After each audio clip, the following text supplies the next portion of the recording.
Dogliani is in south area from the Lange region that in 1994 was the vineyard landscape from UNESCO. In recent years, you've been involved in a new sustainable tourism project, an e-biking project. So what's the name of the organisation?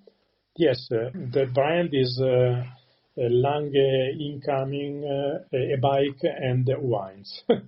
Usually we don't drink and bike, but before we go with bike and when we come back we drink some glass of wine because during the tour is a little bit difficult.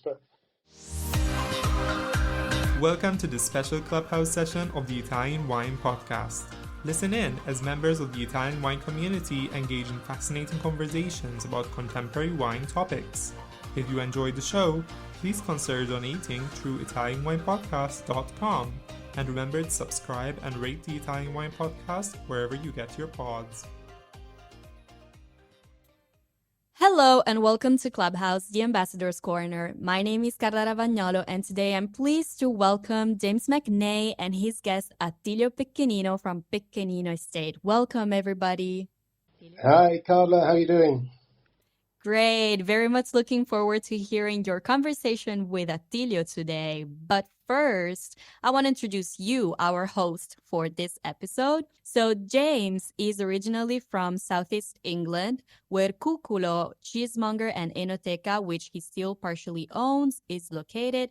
But James nowadays is currently based in Piemonte's Western Alps, where he runs MacNay Travel and Wine with his wife, Cinzia. Here, they operate self-guided walking holidays and small wine tours. So, James, I have two questions for you. One is, I wonder how come this big change in your life? Because from Southeast England to Piemonte's Western Alps, I want to know how that happened and why. And my other question is, where did you lead your first ever wine tour? Okay, so to answer your first question, I first lived in Italy, the city of La Spezia. This is going back quite a few years now. But I really fell in love with the country, and especially the northwest of the country, Liguria, Valle d'Aosta, Piemonte. Wind the clock forward quite a few years, and Cinzia and I met while we were walking tour guides. That was our job. We actually met in an Oxford college, romantically enough. And Cinzia, although she was born and raised in Valle d'Aosta and Fields, Val d'Ostana, her family is from Piemonte. So when we decided that it was the time to move back to Italy, which we always wanted to do, Piemonte was the obvious place for us to come. Specifically Torre Pellice, which is in the Val Pellice, and in wine terms, that's within the Pinerolese DOC, and that's where all of Cinzia's family is originally from. Bear in mind, we also have he was 10 at the time, now he's 13, our son to look after as well, so we have family help, lots of family around to help look after him while we're away on trips or back in England for the shop. Second part of your question, the first ever tour was our self-guided trip in Valle d'Aosta, which was the first trip that we designed, and that is called Heart of the Italian Alps. And it was a group of 3, so they were customers from our shop, keen walkers, wine lovers, and they took the plunge and were our very first guests. And that is an unaccompanied trip, so they were just there, the 3 of them, with our logistical support, with us having designed the itinerary, books, everything for them. Got it. It's kind of surprising to me, and I'm very excited to hear that your first tour was in Valle d'Aosta, because I feel like in some way it's still such an underrated and under the radar region. I don't know if you agree. Yeah, I really do. It's a wonderful region, both for its natural beauty, wonderful people. If anyone's been skiing in Italy, then there's a good chance that they will have skied in the Valle d'Aosta. If they've done any mountain walking, then likewise. But in terms of winemaking, there really are some superb wineries, winemakers, and really wonderful wines in the region that don't get enough exposure. And I guess a lot of that is to do simply with the volumes that they can produce. There's so little space in the Valle d'Aosta that you can actually make wine, grow vines. that the production is almost by definition very limited. A lot of that is consumed within the region by the locals and by tourists, and so you really don't find that much outside the boundaries of the region. Yeah, I totally agree with you. But today, bringing it back to today's focus and to today's guest, we're talking Piedmont. Am I correct? We sure are. I'm glad. So moving on to introducing your guest, how did you discover about Pecchenino wines? So Attilio's wines, the Pecchenino wines, were one of our first labels on our shelves in the Enoteca in East Sussex. We were introduced to the Pecchenino wines by the then importer, and they've been a permanent feature on our shelves ever since. Why did you decide also to invite Attilio? Attilio has become a good friend over the years. The wine's exceptionally good, really superb, some really interesting wines as well. So he does make Baroli, Barbera, but really the pride of place goes to Dolcetto and also to Alta Langa as well. And over the years, at the Pecchenino winery, there is a beautiful B&B with 5 rooms. And I've taken lots of guests over the years to stay there. And it's a magical, enchanting place. My guests have wonderful experiences. And Attilio is at the heart of it all, the winemaking, the hospitality. And he's an important member of the Dogliani community as well. We can definitely feel your passion for this winery and this producer. So one last question before passing the mic to you. What are the learning objectives that we should expect from this interview? We're going to learn quite a lot of background about Dogliani itself, the place, the area, about Dolcetto, the grape, which for me doesn't get enough exposure compared to Nebbiolo, Barolo. What techniques winemakers working with Dolcetto employ to achieve high quality. Attilio can tell us about the challenges and benefits of high-altitude winemaking, and we'll also go into particular detail about the wines of Alta Langa DOCG. Attilio works closely with universities and private companies to manage vineyard pests in modern, sustainable, non-intrusive ways. He can give us the lowdown on the latest pests, some of which have appeared or become problematical only in recent years, and the latest technology one can employ in combating them without recourse to chemical intervention. We'll talk about climate change a little bit and how that is affecting winemaking here and in Alta Langa. And we'll also have a discussion about Attilio's B&B and wine tourism in general, because Attilio is very connected, especially in the cycling side of wine tourism. Everything sounds great. Lots of questions, lots of topics to touch on. So I'm now muting myself and the room is yours. Thank you very much, Carla. So, Attilio, hello. Hello. I'm sitting here in Attilio's kitchen.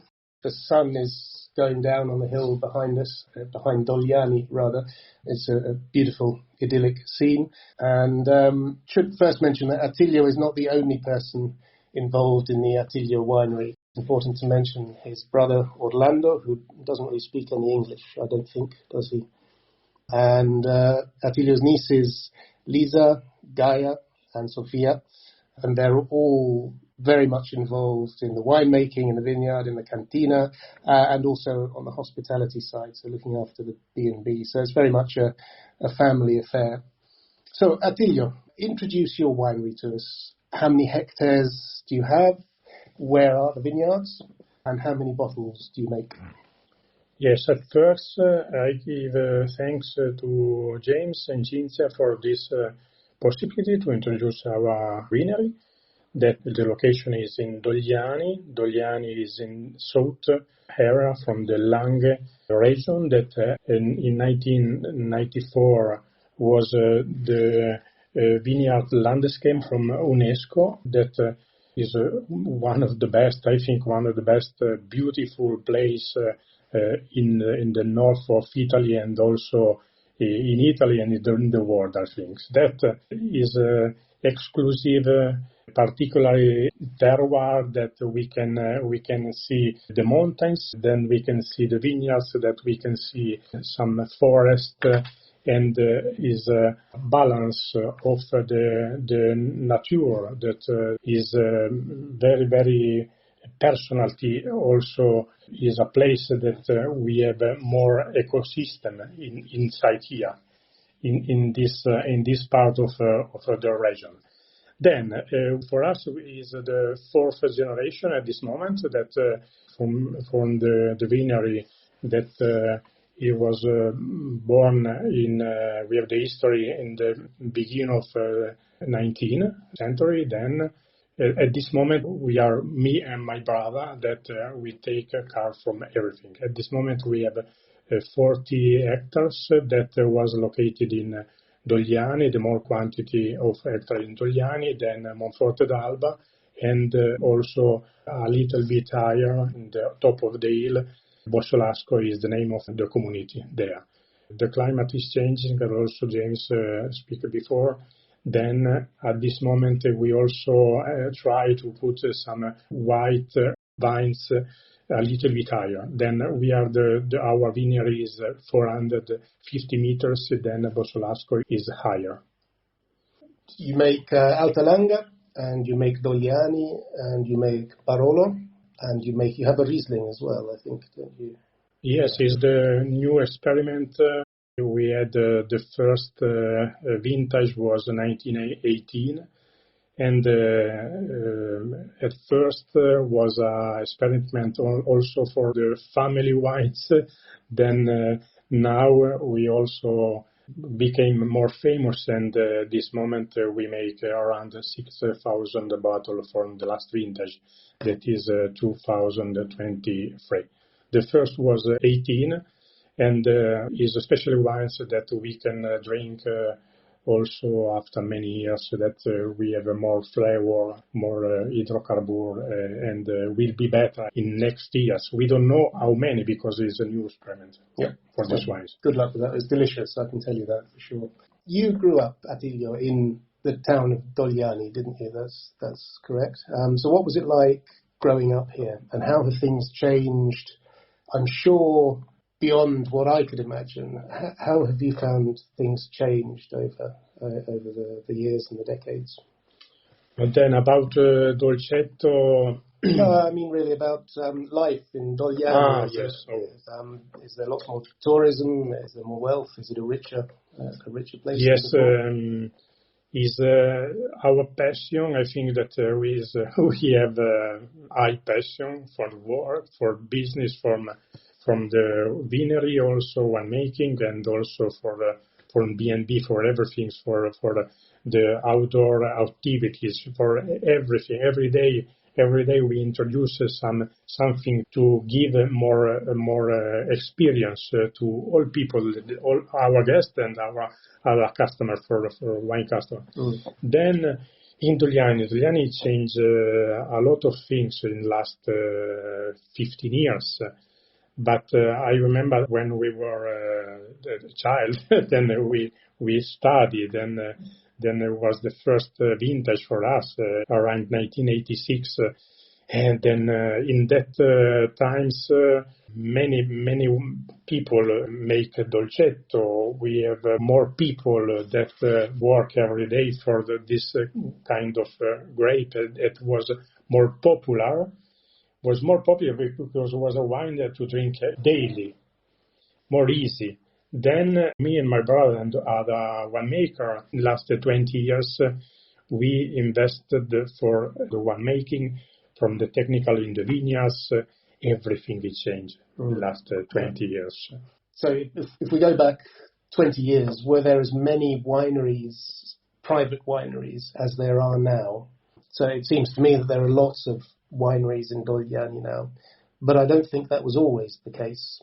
Private wineries making their own labels, is that right? In that time, many private winemaker we had here. In that private sold the grapes. They just sold the grapes. They didn't bottle their own wine. They didn't make wine because was some vintage.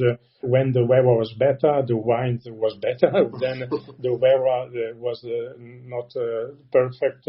The wines are not good, and the family drink before summer, because it was not the wine that we can keep longer.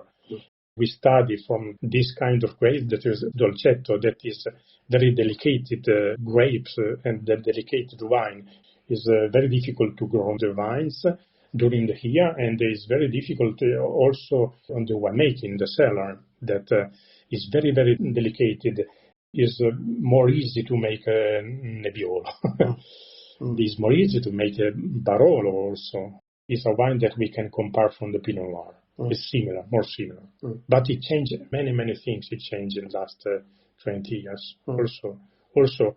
With this experimentation, we had the DOCG Dogliani. Was that 2007? 2007 was the first vintage that became from DOC became DOCG, and became better. And also the Ministry of Agriculture tried this wine. We have the tasting for this kind of wines, and they gave the DOCG was a high level. It's the same level of the Barolo at this moment. Yeah. And we also changed the winemaking, because in that time we choose we have a different winemaking from the old vines and the new vines. And we make two different wines at this moment, Dogliani DOCG for the youngest vines and Dogliani DOCG Superiore for the oldest vineyards. Yep. And the wine is completely different because the vines are older and the raw go deeper. And we took the minerality of the terroir. The wines became different. And it's a Dolcetto, but now it's called Dogliani DOCG Superiore, but we can drink after 15 years. We have an exceptional result for this. Yeah, we tried the 2003, 2013 it was, wasn't it? It was wonderful. Yeah, yes, superb. So I'm interested to learn more about working with Dolcetto, the grape. So you said it's more difficult to work with than Nebbiolo, for example, and more delicate. Do you mean that it's more susceptible to pests, or is it more susceptible to the weather? Can you say a few words about the difficulties of working with Dolcetto? It's more delicate. It's more delicate in the vineyards that if we compare the work when the vines grown up during the year in June, in July, we have the leaves that, for example, the leaves of the Dolcetto are more soft, and the leaves, if we have the day with a windy day, we have to pass again, because the Dolcetto is soft, are soft leaves. And then the Nebbiolo is strong, then we pass one time and is enough. We don't have any problem for all the year. The growing up is the first, because the Dolcetto is more sensible. Then, during the winemaking, Dolcetto is more delicate, but we start during the fermentation days that we need more oxygenation. We understood during the experimentation, because we make some machine ourselves to have the oxygenation we pumping over on the tanks during the fermentation, because without this, the Dolcetto became more cooked. We lost some smell, fantastic smell, if we don't use these methods, pumping over during the fermentation. And so that's machinery that you commissioned yourself. It's your own machinery. Yeah. But this is the machine that we change totally the result about smell, the fresh, and because before, sometimes we make some wines that are a little bit cooked, not fantastic flavor. So not like fresh and delicate, they're more... Yes, and Dolcetto we need the fresh, we need the smell, the perfume, the easy perfume, not strong, not cooked. This is very important for the Dolcetto. And does that technique have any effect on the ageability of the wine as well? Does it have a positive effect on the ageability of the wine? Fantastic for the oldest vines.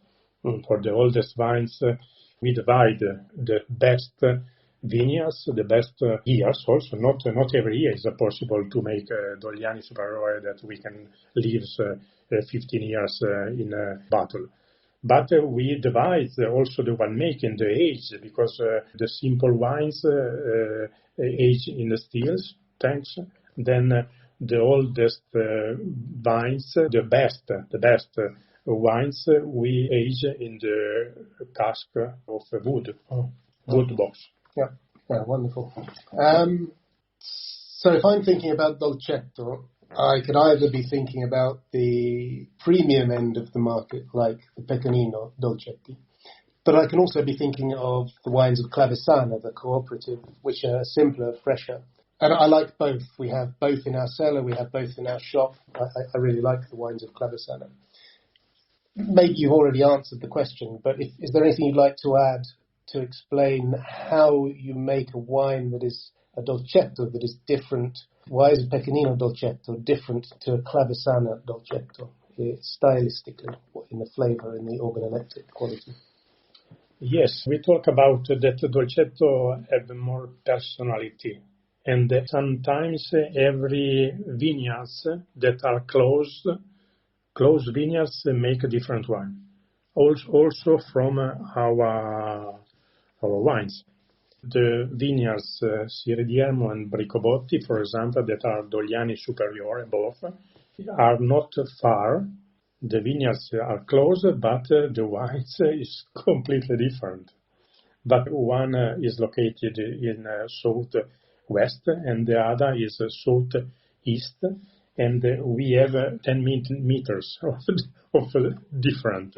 But the wine is completely different. That is more different if we have we taste the wine from the Cooperativa Cantina Sociale, because we have many producers, and the wines usually is the same because we use the vineyards that came from the big area, and it's for this that we have more personality. Is normal, and for the big cooperativa is more difficult to make sometimes the Dogliani Superiore, because if we take the grapes that came in the big era, sometimes it's more difficult. In the best years is better. Yeah. Is not the same. Yeah. Okay, enough Dolcetto. Should we move on to Alta Langa? And Cinzia and I enjoyed a bottle of, maybe not a whole bottle last night, but we did enjoy a few glasses of Pecchenino Alta Langa. So your vineyards are in Bossolasco.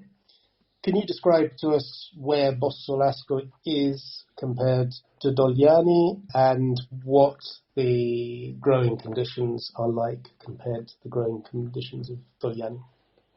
Then the first experimentation about sparkling wine we had in Dogliani. Also, we start 2010 vintage that we make 2-3 years of sparkling that we used white grapes from Dogliani.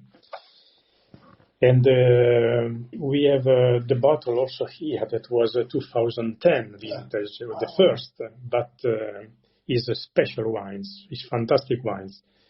After 15 years, that is very good wines. But we know in 2013 was the first vintage that was very hot.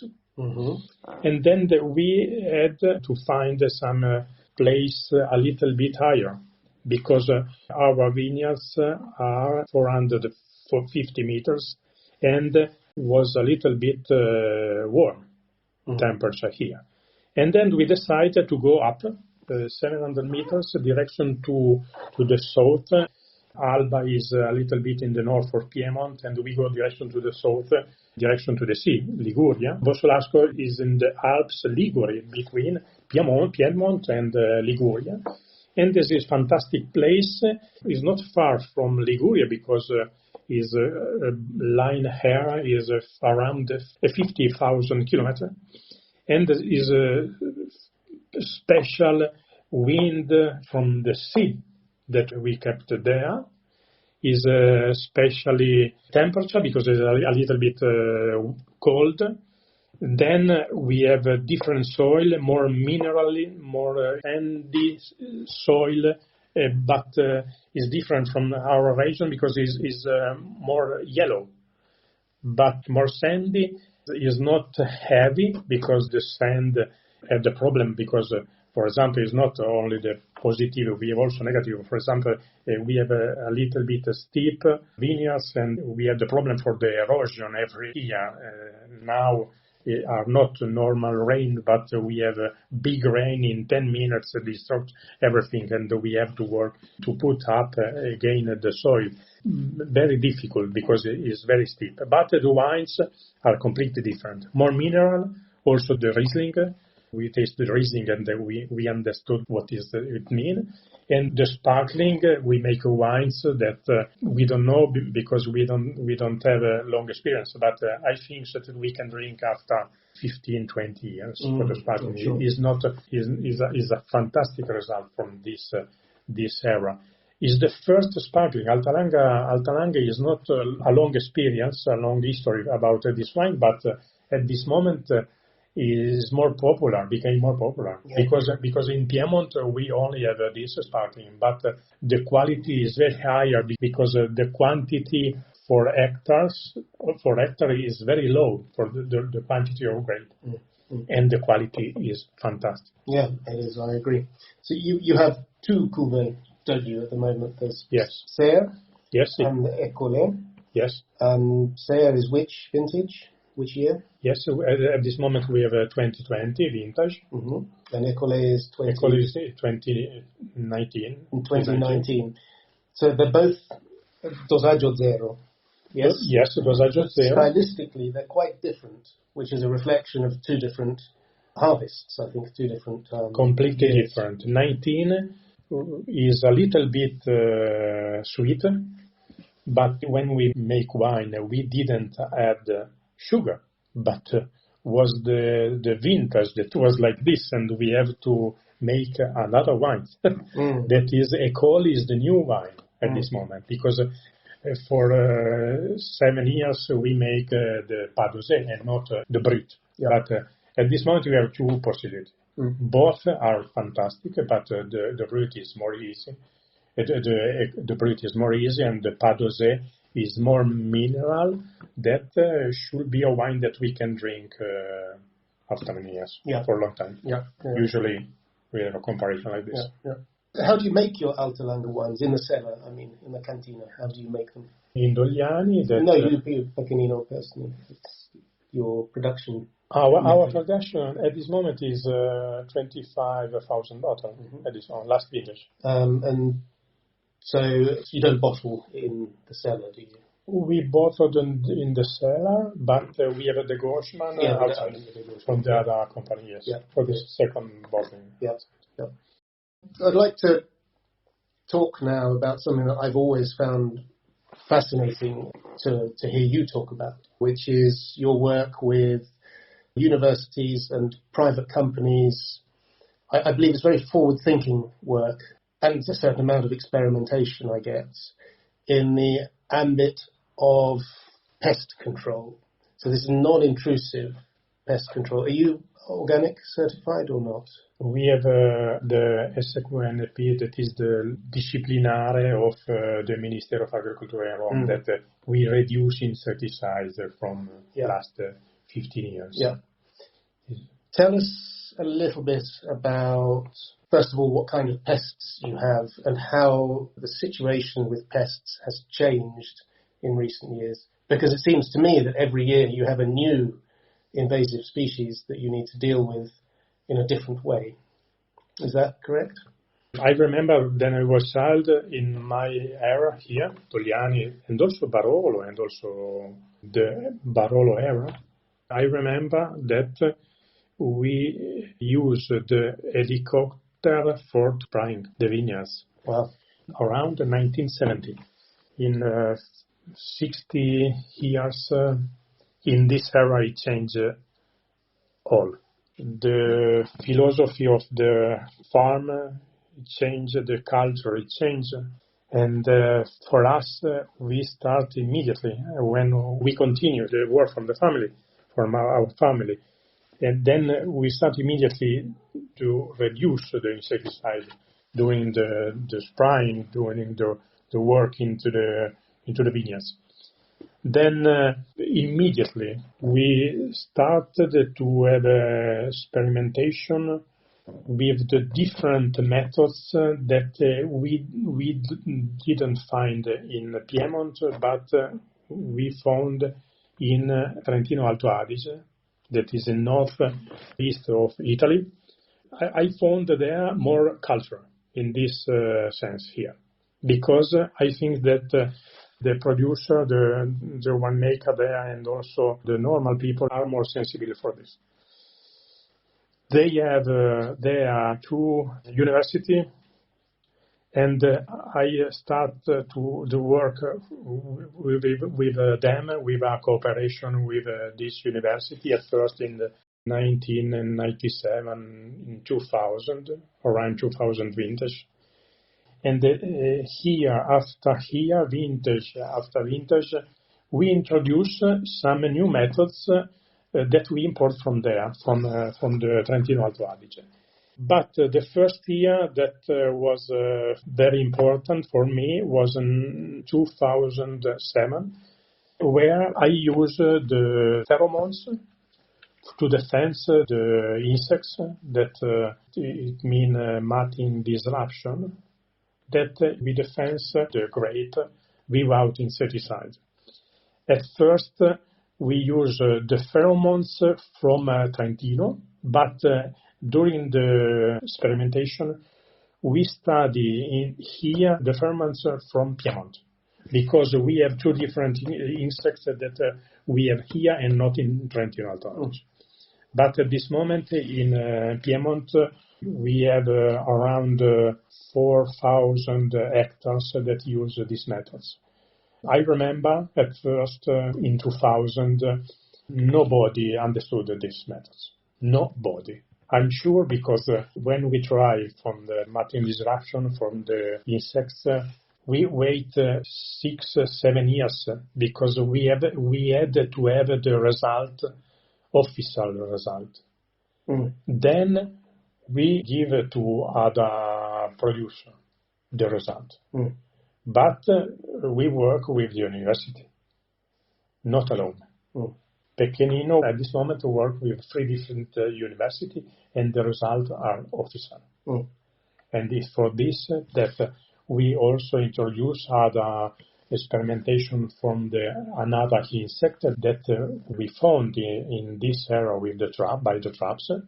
And then 15 years ago, we didn't have. And then the climate is changing, and we have to go under the climate changing. This is the big problem that didn't have before, but now we have to defend. But the first important thing is without insecticides. Without chemical. So does the universities refer to you as a case study? So you're a point of reference for them. So it's been a slow process, but a very important piece of work that you've done with the university.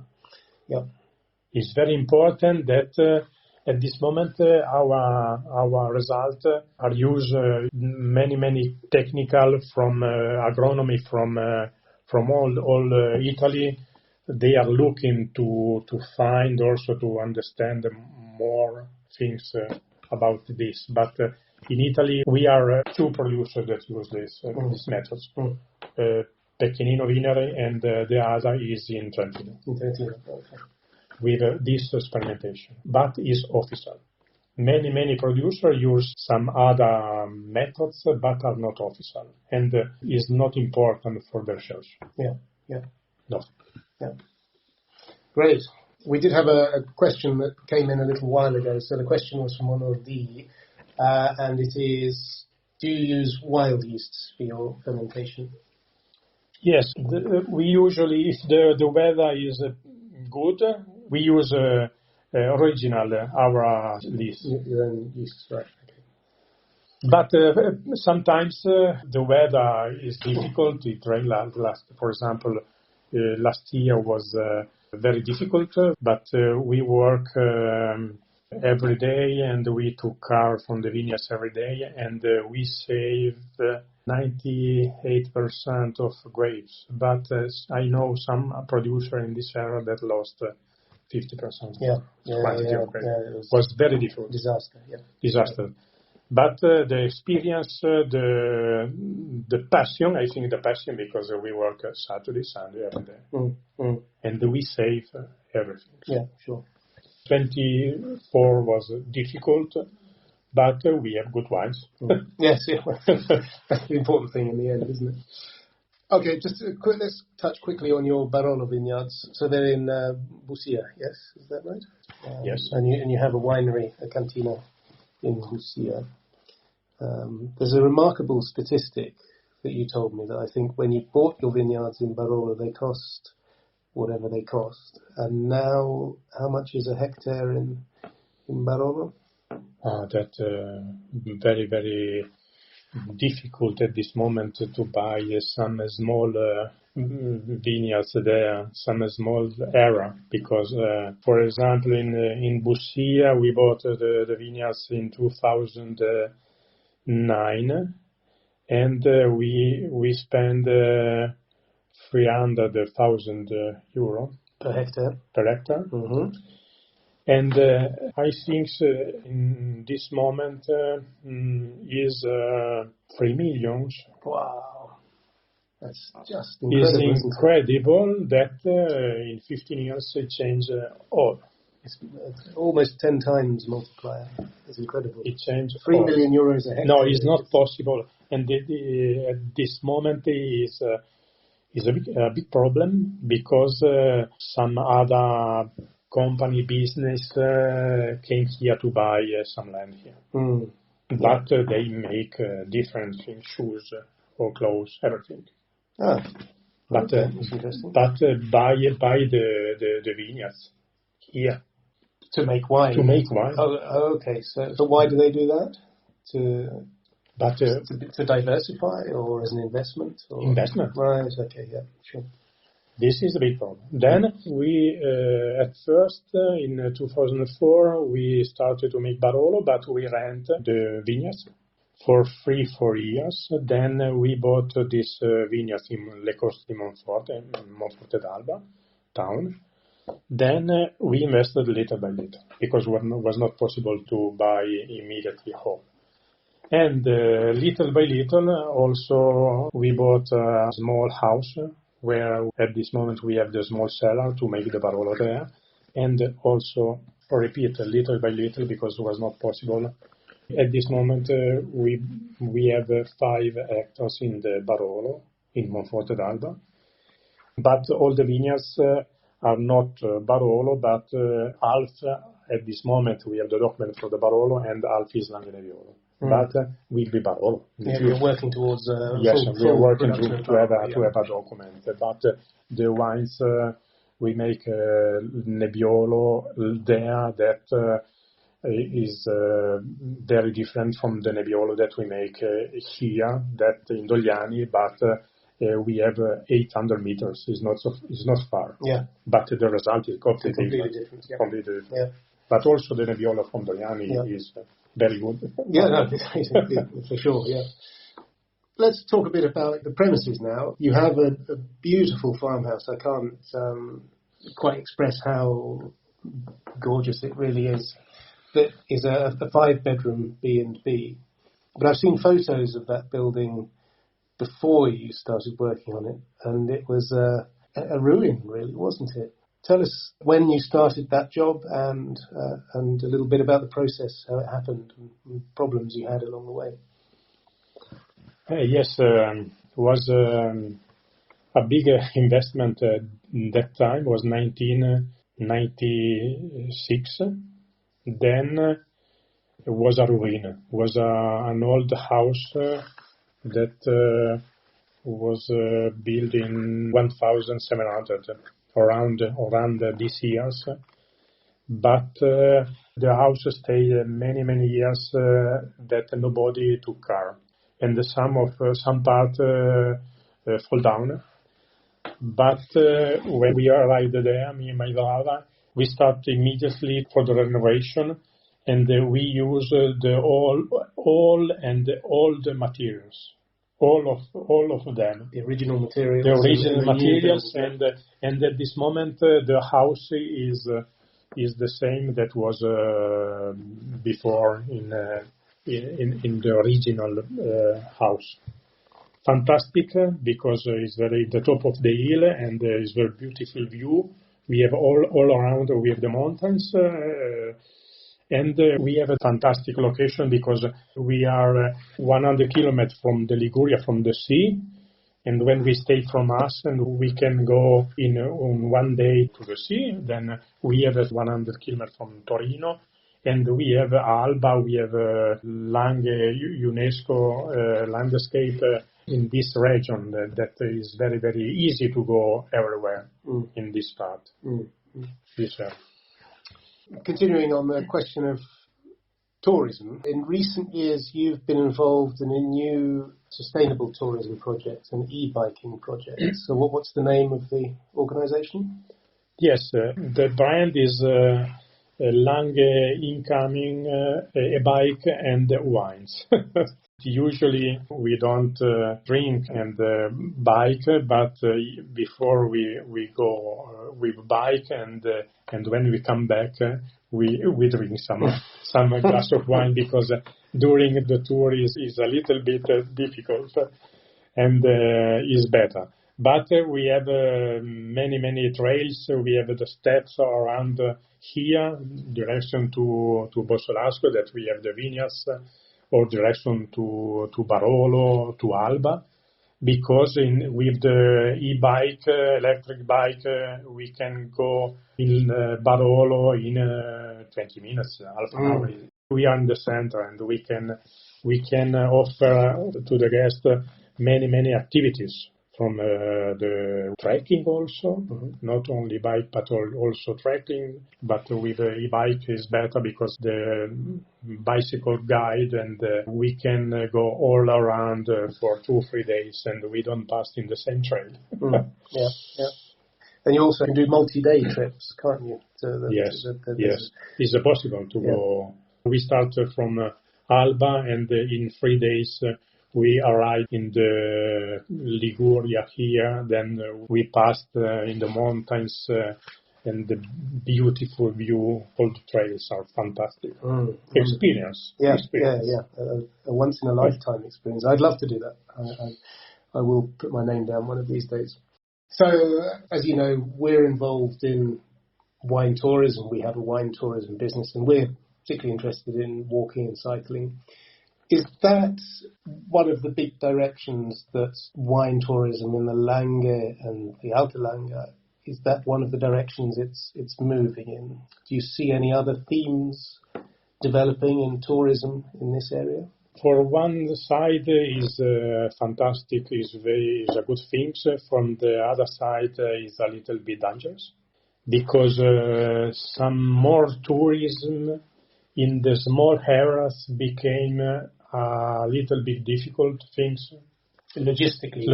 So the number of people, the number of vehicles. Yes, for this, at this moment. Yeah. But we have the possibility to go on the other side, for example, in Alta Langa, for example, that is the more natural. That we have the small vineyards, a little bit, the hazelnut, we have different, we have the woods, we can go inside the woods, we can go to catch a truffle, we can go from different and fantastic experience. Yeah.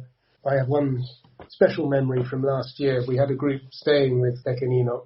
Attilio's friend came, your friend came. He's a truffle hunter, so he brought his dogs and did a wonderful presentation in your cellar, and then took us into the woods, because on your farm, you have, I don't know how you describe it, you're licensed for truffle hunting, aren't you? You have trees that are, well, you explain it, Attilio. Yes, we have official trees that we have the document from the Regione Piemonte. Then all the truffle men can go everywhere, but they pay the license, and they paid some money to me from every trees. Yeah. So if you're a truffle hunter, yes, you pay for your license. Yes, and you can. A truffle hunter can access your property with their dog to dig for truffles. Of course. Yeah. Everywhere is free, and they can go. But last year they found many truffle in September, and in the end of October, not too much, and the price go up. Yeah. And we in the Christmas time we don't find nothing. Yeah, yeah. And the price was higher. Well, my happy memory is sitting on your garden area with the sun up over the mountains. We had successfully found some white truffles with the dogs. The weather was perfect. Cinzia, my wife, had made one of her legendary picnics. And you, Attilio, had got some battuta di fassone. You got like a kilo of battuta di fassone for the guests. And nobody wanted it. So it was just you and me with this wonderful shaved truffle enjoying Cinzia's picnic. You brought out a bottle of your 2008 Barolo and your 2013 Ricobotti Dogliani Superiore. It was just the perfect day. It was wonderful, and I have a very vivid memory of that. So thank you for hosting us on all those occasions. Yes, I'm very happy because this is the fantastic opportunity to introduce our wines, but our experience. Because Cinzia and James, I think that they have fantastic and big passion from the job and the hobbyist. Sometimes is also hobbyist because they stay to us they stay with the guest for all the day, and it's not easy to find some other travel agency that do like this because it's very important. And also they give the service. All together, we think that we can give different experience. I'm sure because also the guests, also the people told me they have a fantastic feedback. Usually, our customers are very, very happy. So let's just circle back to the beginning, to the wine, which of course is what this is all about. And I want to thank you as well for all the wine. We've always sold your labels in our shop, and it's extremely high quality, and I always really, really enjoy it, and I wouldn't come anywhere else for Dogliani or for Alta Langa. So thank you very much, Attilio. Well, thank you, James, again, and Cinzia. And thank you for all of you, and we wait you for the guest to Casa Pecchenino on the Pecchenino Winery. We look forward to our next trip. Thank you very much. Does anyone have any questions? I think we've still got 3 or 4 minutes to go. I have a question, if you don't mind. Yeah, just like jumping in, I'm taking the chance. Just because, as you mentioned earlier, Alta Langa doesn't have a long history. But I love Alta Langa wine. So my question for you is, I noticed that many people associate immediately sparkling wines like with Prosecco or like champagne. Like they don't actually like read the label. They just assume it's like Prosecco automatically. So maybe my question for you is, how would you explain Alta Langa wines to a wine novice? That is a good question. Is another kind of wine because the vineyards of Alta Langa are steep, are in the top of the hill, are more windy. The soil is completely different from the Val d'Obbiadene, for example, area. But the first thing that is the quantity of grape that we picked in the Bossolasco are 25% from the Prosecco area. And our Alta Langa, from also other producer, will be better terroir than also if we compare of Franciacorta, for example, is the same. Because take all together with the terroir and the place and everything. We don't taste only wines like that we have a good Prosecco, but sometimes all the vineyards are the same. But Alta Langa, that we can talk that before, for example, the École, the 19 and the 20 was different, but the vineyards is the same. And the 2 different here and the 2 different wines.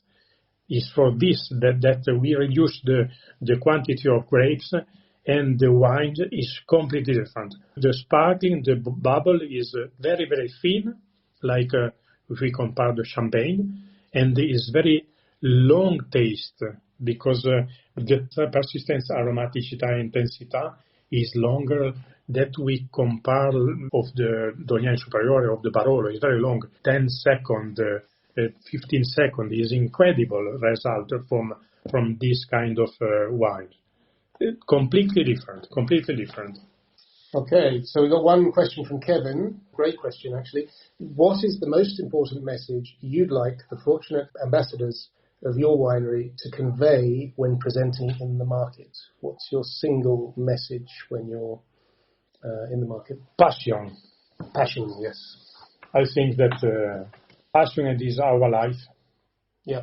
I think that at this time that the language exchange became more famous, sometimes someone can sometimes think that, I can sell everything and go to Polynesia Française, that we go to other place. But only the family that have the passion, I think, stay on the land, and we continue this. Because when the era became more famous, sometimes we lose this. That is one that thinks that is very, very important to keep in the heart. And to transmit when we taste the wine, when we go on the trail, then we go the truffle wood. Every day is like this. Every time is like this. Yeah. It's very important. That sometimes when you taste some wine also with the fantastic company, but sometimes with the big company, they don't transmit, the wine don't transmit this passion. This, for me, is very important. Great. So everyone needs to get down to their nearest Enoteca and ask for Pecchenino wines, Dogliani, Alta Langa, Barolo, etc. And I think that's a wrap. We've gone 1 minute over, and thank you everyone for listening. It's been really good fun. Thanks again, Attilio. Bye from us both. Thank you very much to everybody. Yes, I think this is a wrap. Thank you again to Attilio and James. Hopefully we're going to meet you soon in person, maybe at Piemonte, who knows. But for now, it's a wrap. So thank you, everybody.